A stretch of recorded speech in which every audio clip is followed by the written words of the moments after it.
So I've been seeing a lot of things talking of the people making commentary.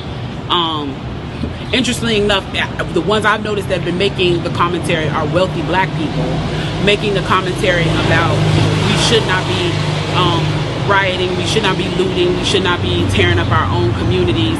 And then there's been an argument of the other side of we should be hitting them in the pocket. We should be focusing on the blackout days where we don't spend money. But, you know, I feel like we should do both. And I feel like I support both. And I'll tell you why I support both. I support both because when you have a civil unrest like this, there are three types of people in the streets. There are the protesters, there are the rioters, and there are the looters. The protesters are there because they actually care about what is happening in the community. They want to raise their voices, and they are there strictly to protest. You have the rioters who are angry, who are anarchists, who really just want to fuck shit up, and that's what they're going to do regardless. And then you have the looters. And the looters almost exclusively are just there to do that, to loot. Now, people are like, well, what did you gain? Well, what did you get from looting?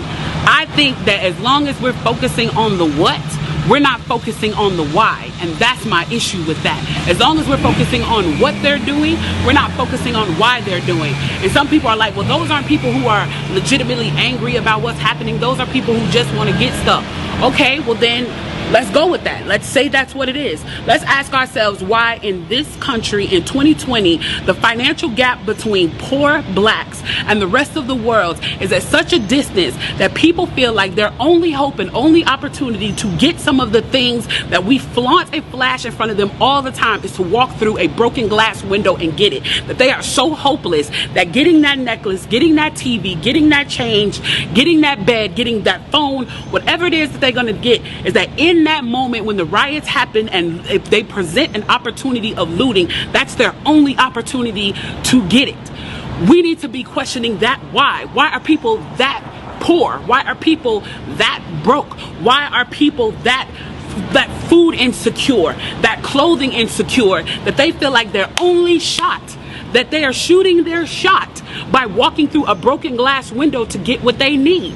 And then people want to talk about, well, there's plenty of people who pulled themselves up by their bootstraps and got it on their own. Why can't they do that? Let me explain to you something about economics in America. And I'm so glad that as a child, I got an opportunity to spend time at Push where they taught me this, is that we must never forget that economics was the reason that black people were brought to this country. We came to do the agricultural work in the South and the textile work in the North. Do you understand that? That's what we came to do. We came to do the agricultural work in the South and the textile work in the North. Now, if I right now decided that I wanted to play Monopoly with you, and for 400 rounds of playing Monopoly, I didn't allow you to have any money, I didn't allow you to have anything on the board, I didn't allow for you to have anything, and then we played another 50 rounds of Monopoly, and everything that you gained and you earned while you were playing that round of Monopoly was taken from you. That was Tulsa, that was Rosewood. Those are places where we built black economic wealth, where we were self-sufficient, where we owned our stores, where we owned our property, and they burned them to the ground. So that's 450 years. So for 400 rounds of Monopoly, you don't get to play at all. Not only do you not get to play, you have to play on the behalf of the person that you're playing against.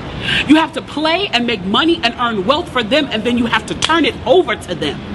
So then for 50 years, you finally get a little bit and you're allowed to play. And every time that they don't like the way that you're playing, or that you're catching up, or that you're doing something to be self-sufficient, they burn your game.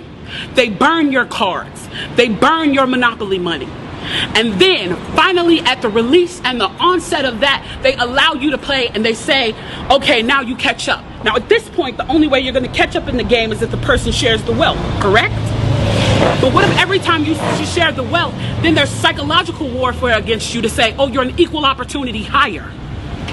So if I played 400 rounds of Monopoly with you and I had to play and give you every dime that I made, and then for 50 years, every time that I played, if you didn't like what I did, you got to burn it like they did in Tulsa and like they did in Rosewood, how can you win? How can you win? You can't win. The game is fixed. So when they say, why do you burn down the community? Why do you burn down your own neighborhood? It's not ours. We don't own anything. We don't own anything. Trevor Noah said it so beautifully last night. There's a social contract that we all have. That if you steal or if I steal, then the person who is the authority comes in and they fix the situation. But the person who fixes the situation is killing us. So the social contract is broken. And if the social contract is broken, why the fuck do I give a shit about burning the fucking Football Hall of Fame, about burning a fucking Target? You broke the contract when you killed us in the streets and didn't give a fuck. You broke the contract when for 400 years we played your game and built your wealth.